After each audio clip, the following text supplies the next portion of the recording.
आज मौसी की 13वीं की शौक सभा रखी गई थी। समय 2 बजे का है, इसीलिए नज़दीकी कुछ लोग पहले से आ गए। कुछ लोगों का आना जाना चल रहा है। सभी के चेहरे देख ऐसा महसूस हो रहा था मौसी के जाने की वजह से काफ़ी दुखी हैं। जो भी आपस में बातचीत सुनाई दे रही थी मौसी से ही संबंधित थी, सिर्फ़ और सिर्फ अच्छाइयों से जुड़ी हुई थी। चारों मौसी थी, नहीं मैं तो कहूँगी वो है और मेरे लिए हमेशा रहेगी। बचपन से अधिक लगाव उनके संग रहा। जिस बात के लिए माँ से भी नहीं कहती या बताती उन्हें सब मालूम रहता था। शादी के पहले माँ संग मौसी के यहाँ आना जाना लगा ही रहता है और बाद में भी ना छूटा। मौसी के दोनों लड़कों ने वैसे इंजीनियरिंग की हुई थी, पर मौसी जी का केमिकल बिजनेस होने की वजह से अपने घर के काम में ही हाथ बटाने लगे। शादी हुई तो बहू पोते पोती संपन्न परिवार था। भौतिक सुख सुविधाएं की भी कोई कमी न थी। बस कमी थी तो एक साथ बैठ सुख दुख बांटने की, अपने दिल की बात एक दूसरे से कह सुनने की। मौसी सहृदय होने के साथ काफ़ी मिलनसार भी थी। तीज त्यौहार हो या शादी ब्याह, ना तो कहीं जाने में पीछे रहती थी, ना ही अपने यहाँ बुलावे में कोई कसर छोड़ती थी। दोनों बहुओं प्रति व अंबिका के आ जाने के मौसी आत्मन से बहुत खुश थी। लगता था अब घर में हर समय उत्साह सा माहौल रहेगा। आपसी बातचीत तथा बच्चे की किटकारी से घर गूंजता रहेगा, परंतु ऐसा कुछ भी तो ना हुआ। बड़ी बहू को घर गृहस्थी के जितने काम करने की इच्छा होती करती, बाकी घरेलू सहयोगों से करने को कह देती या फिर करने की ज़रूरत ही ना समझती। 3-4 किट्टी पार्टी व समाज सेवा के नाम पर 2-3 संख्याओं से जुड़ी हुई थी, इसीलिए कभी कहीं तो कभी कहीं आना जाना लगा ही रहता।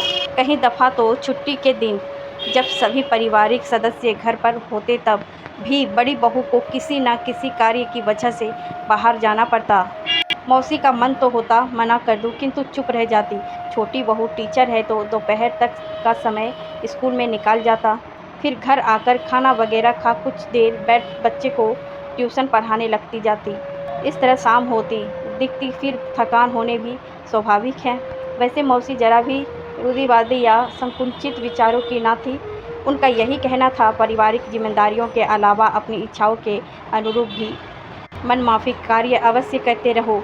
हाँ, इतना ज़रूर मानना था अच्छा रहती थी कि शाम के समय व छुट्टी वाले दिन कुछ विशेष आवश्यक काम नहीं हो तो घर के सभी सदस्य बेटा बहू पोता पोती हम दोनों के संग समय बिताएं, हंसे बोले संग संग टाइम गुजारें। मौसी के 2 ही पोते पोती थे। दोनों बेटों के एक एक बच्चा था। बड़े पोते उदय का मौसी के हाथ से बने बेसन का लड्डू और साबूदाने की खीर खाना पसंद था, तो पोती निक्की को मटर के समोसे, आलू की सब्जी और कचौड़ी।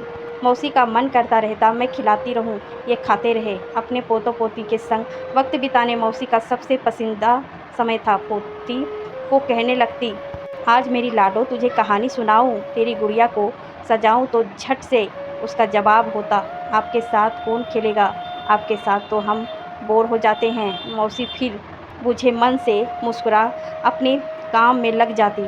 खैर, सुबह का काम निपटा मौसी को फ़ोन किया, क्या कर रही हो, तुझे याद ही कर रही थी कि अभी तक बिट्टू का फ़ोन नहीं आया। हाँ मौसी, आज नाश्ता देर से हुआ तो बाकी काम भी देर से ही हुई। आज शाम को तेरे बड़े भाई के स्कूल के कुछ दोस्त आ रहे हैं, खाना तो खाएंगे ही, इसीलिए किचन में काम कर रही हूँ। वैसे आलू की सब्जी, छोले व कचौड़ी बना रही हूँ, साथ में दही बड़े और मीठे में खीर बनाने को सोच रही हूँ। थोड़ी इधर उधर की बात कर मैंने कहा, ठीक है मौसी, आप काम कर लो, फिर बात कर लूँगी। काश आपके पास होती तो इतना स्वादिष्ट खाना खा पाती। जल्दी ही खाने आती हूँ, कह फ़ोन रख दिया। अगले दिन मौसी के फ़ोन उठाते ही मैंने कहना शुरू कर दिया, कितनों की उंगलियां खाना चाटते हुए कट गई। आपने इतना सब कुछ बनाया, जरा भी ना बचा होगा। मैं अपनी बात कहती ही जा रही थी। कुछ एक पल बाद जब मालूम हुआ मौसी जवाब नहीं दे रही तो पूछा, क्या हुआ, बोलो क्यों नहीं रही हो। तब भारी मन से बोली, मौसी तू सोच रही है, ऐसा नहीं है, सारा खाना रखा हुआ है, सभी लोगों के आने के बाद थोड़ी देर बैठना हुआ। फिर मैंने रसोई में कचौड़ी तलने के लिए तेल चढ़ा दिया और दही बड़े प्लेट में निकाल ही रही थी कि प्रीति आके बोली, माँ खाने की तैयारी मत करो, घर में खाना ना खाकर बाहर जाने का प्रोग्राम बन गया है। बच्चे की इच्छा पिज्ज़ा खाने की हो रही है। क्या कह रही है बेटा? तुझे तो मालूम है सबकी पसंद का खाना बना हुआ है, सबको जाके बताएगी तो खुशी खुशी यही खाना को बोलने लगेंगे। होटल में बिल्कुल नहीं जाएंगे, बोलो सबको। बेटा नहीं माँ, यह खाना कल काम आ जाएगा, हम सब खा लेंगे। आज आप और पापा खा पी लेना। मैं कह ही रही थी पर बाहर रेस्टोरेंट जाना था तो चले गए। जितना तेरे मौसी जी और मेरे से खाया गया खा लिया। अब आज इन लोगों को खाना होगा तो खा लेंगे, नहीं तो जो करना है वो करे। मौसी का मन दुखी ना हो इसीलिए मैंने कहा कोई बात नहीं, आपके हाथ की तो बासी कचौड़ी भी नसीब वालों को ही मिलती है। जो आटा रखा है उसकी बनाकर रख दो, देखना कैसे सब खुश होकर खाएंगे, सारी चट कर जाएंगे।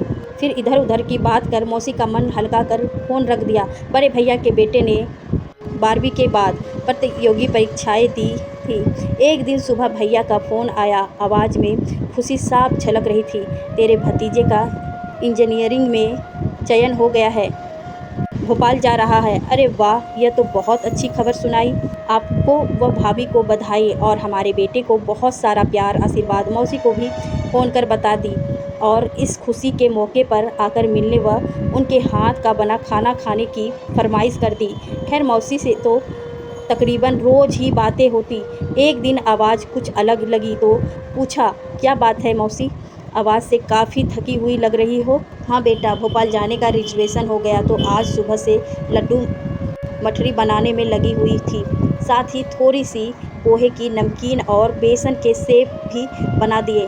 अपने पास खाने का सामान रहेगा तो बच्चा भूख लगने पर वक्त पे वक्त रखा खा ही लेगा। हाँ सही बात कह रही हो, हॉस्टल में घर का बना खाना पीने का सामान तो होना ही चाहिए। खैर उदय हॉस्टल चला गया पर उसका घर आना जाना लगा ही रहता। जब भी वापस जाता उसकी पसंद का सामान ज़रूर बनाकर रख देती और खूब खाने की हिदायतें भी देती। दीपावली का समय था। भैया दूज के दिन हर बार की तरह टीका करने के समय अपने आने का बताने का फ़ोन लगाया। कहने लगी, आज जब बेटी अपने भाई भतीजे को टीका कर जा, पर किसी भी तरह की मिठाई या फल वगैरह ना लाना। अब यहाँ कोई नहीं खाता, सबकी पसंद बदल गई है। पर मौसी घर में सभी को रसमलाई अच्छी लगती है, वो ज़रूर लाऊंगी। ठीक है, जैसा करना चाहे कर ले, परंतु ना ही लाए तो ज़्यादा खुश रहेंगी। कहकर फ़ोन रख दिया। इतना तो टुक जवाब आज तक मुँह से नहीं सुना था। कुछ तो बात ज़रूर है जिसकी वजह से मौसी मन ही मन अत्यंत दुखी व परेशान है। जाकर ही मालूम होगा। जल्दी जल्दी घर के काम निपटाकर नहा धोकर तैयार हो गई। 1 बजे तक पहुंची। पूजा इत्यादि कर सबने साथ बैठ खाना खाए और बचपन की यादें को ताज़ा किया। महसूस कर रही थी आज मौसी हमारी बातों में खास दिलचस्पी नहीं ले रही थी। बीच बीच में अपनी उपस्थिति का आभास दिलाने के लिए कोई शब्द कह चुप हो जाती। मौसी की गोदी में पली बड़ी थी, हर पल की मनोदशा से वाकिफ़ रहती थी। सोच समझ आ रहा था कोई ना कोई ऐसी बात अवश्य है जिससे मौसी के मन को बहुत दुख हुआ है, क्योंकि रोज़मर्रा की कोई बातें तो अनदेखा कर जाती है। मन नहीं मान रहा था तो जरा सी देर मौसी को अकेला देखते ही झट से कमरे में ले आई। क्या हुआ मौसी, क्या बात हो गई? आज बहुत चुपचाप हो। कहाँ रे, जब से तुम सबके साथ बोल तो रही हूँ, बल्कि तुम लोगों को भी लगता होगा बुढ़िया कितना बकबक करती है। और फिर बनावटी हंसी हंसने लगी। मौसी का हाथ पकड़ मैंने कहा, मुझे मालूम है तुझे कोई बात अंदर ही अंदर परेशान कर रही है जिसका तुम एहसास तक नहीं होने दे रही। अपनी बेटी से बता दो, दिल पर लगी बात कह दो, मन में हल्का हो जाएगा। शायद प्यार से संपर्क की अनुभूति थी या अपनापन का स्वभाव। एकदम से मौसी की रुलाई फूट पड़ी।